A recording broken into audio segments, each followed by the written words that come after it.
Hey everybody, Silverback here.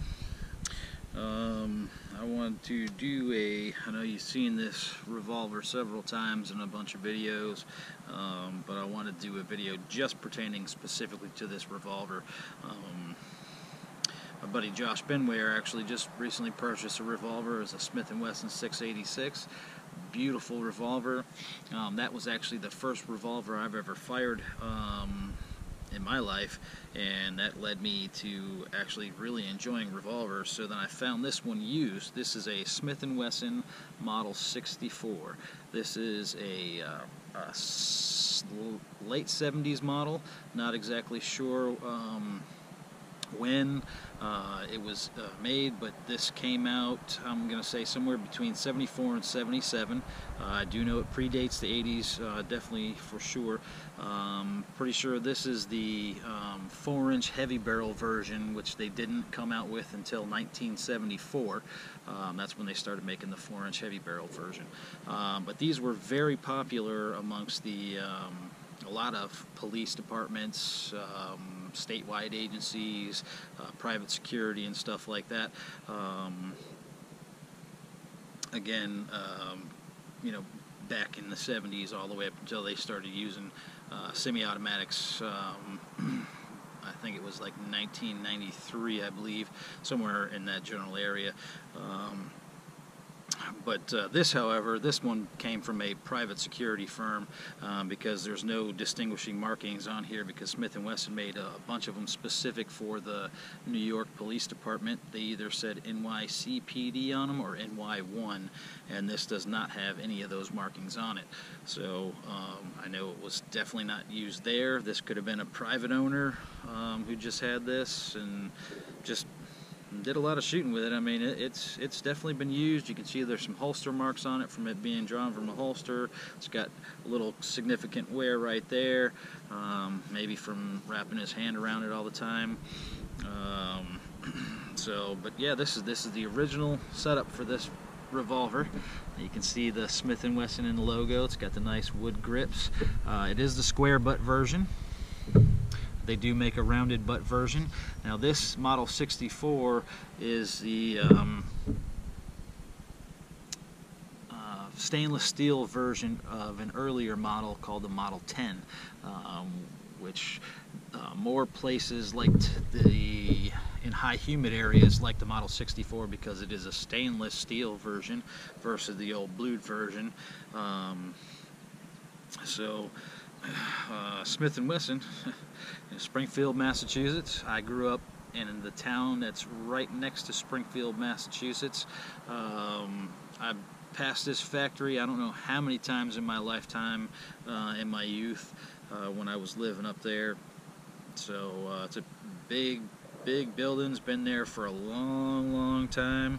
My parents had lots of friends that worked at the Smith & Wesson factory, so I knew a lot of people who used to work there and everything.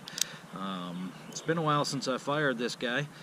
I cleaned it not that long ago, used some of that G96 cleaner on there, and it seems to be doing good. This is a 6-shot revolver, as you can see. Oh wait, maybe you can't see. 6 shots, chambered in .38 special again, Model 64 by Smith & Wesson. So yeah, let's go out and do some shooting with this thing. You know, I love revolvers. They're really fun. I mean, they're super heavy, so I don't see them being very practical for carrying, but I know a lot of guys that carry revolvers. Personally, I wouldn't carry them. I'm not that good of a shot. Well, I'm a much better shot with a revolver than a semi-auto for some reason. I don't know why they're so much more accurate, but this is a double single action. You know, it's got a nice light trigger pull when you cock it. If not, it's a really heavy trigger pull. The ones made for the police and the military are double action only. You know, there's been a few different variants of this Model 64 made for different uses, such as, like I said, military and police and private security. But yeah, man, it's not really, it's a classic, but it's not a classic. It's not like super antique old or anything like that. Like I said, somewhere between 74 and 77. That's kind of the time frame that the guy at the gun store suggested it might be, based off of the serial number on the bottom of the gun. So yeah, let's load them up. I'll show you what I'm using for ammo today. Going to be using some of this Sig Sauer 38 Special. Now, I, with my experience with this gun, have switched and started using this ammo specifically. I'm not sure if there's a problem in the cylinder or, you know, somewhere inside of here with the gun. I mean, this thing is nice and straight. This pen does not wobble at all, so I know it's not bent, so I know whoever owned it, you know, wasn't cowboying it all the time and closing it like that. But for some reason, one of the cylinders, after it warms up and you fired a few cylinders through it, it tends to jam up and you can't cock it back, it gets stuck. So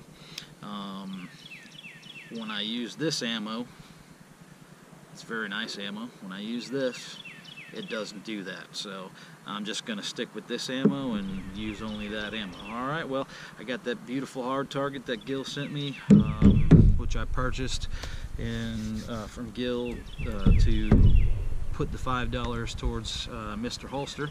And if y'all haven't heard about Mr. Holster, he's going through some medical issues right now, so you know, he's a revolver guy. He'll tell you all about some revolvers. He's got some beautiful revolvers.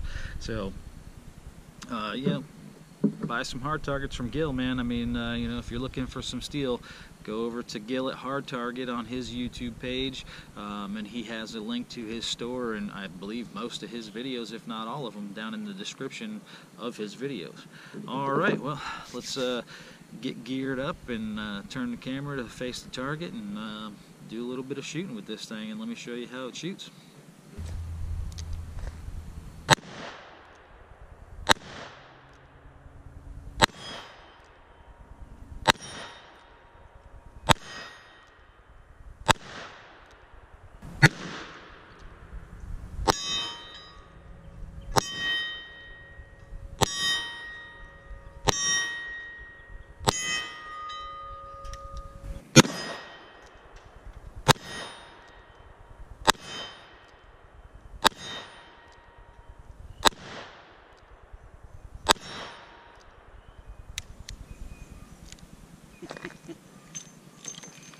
Yeah, 6 shots, that's all you get.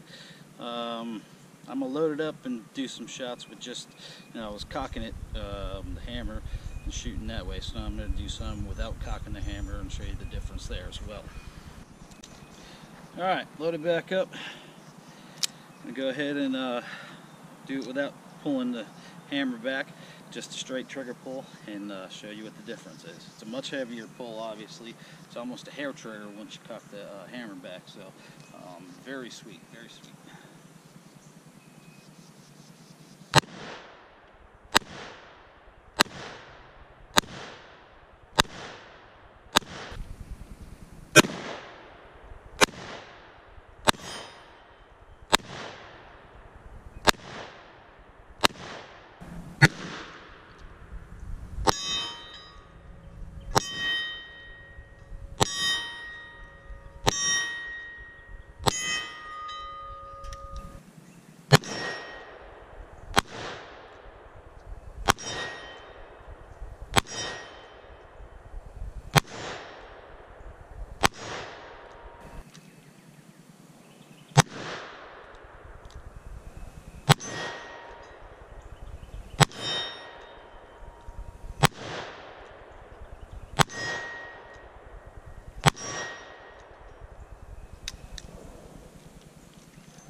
Alright, there you have it.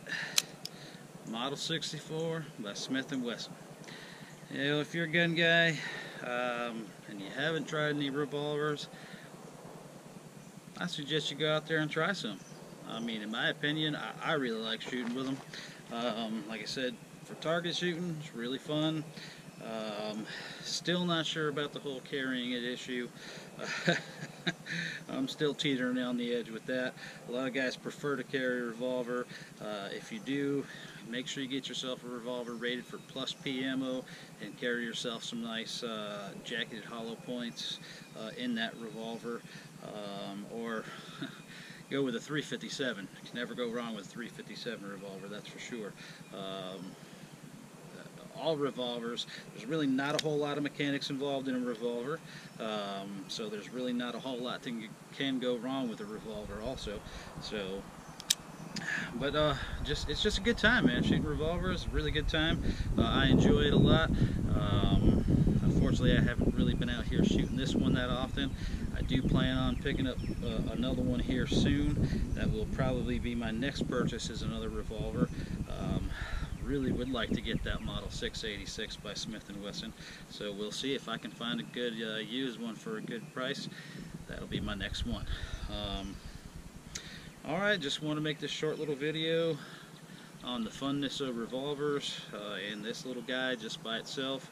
Like I said, I've done several videos where this has been involved in the video, but never have I done one just specifically about the Model 64 Smith & Wesson that I own. It's a great gun. Oh, well, also, some more information on it. It is in the K-frame. I don't believe I told you that before. It's a K-frame. The K-frame was the most significant design in the history of firearms as far as revolvers go, and that happened back in 1899, I believe it was, when they invented the K-frame. This became the most popular designed frame, and they make the K-frames in the 357s, the 22 long rifles, and 38 specials. So look for them, man. They're real comfy. It's a little more stretched out, I believe, at least, you know, from the looks of it, and from that's what happens when you live on a country road. You get interrupted by that kind of stuff. But alright, everybody, thanks for watching and have fun. Look at me, Mommy. I'm a rootin' tootin' cowboy. I got a revolver.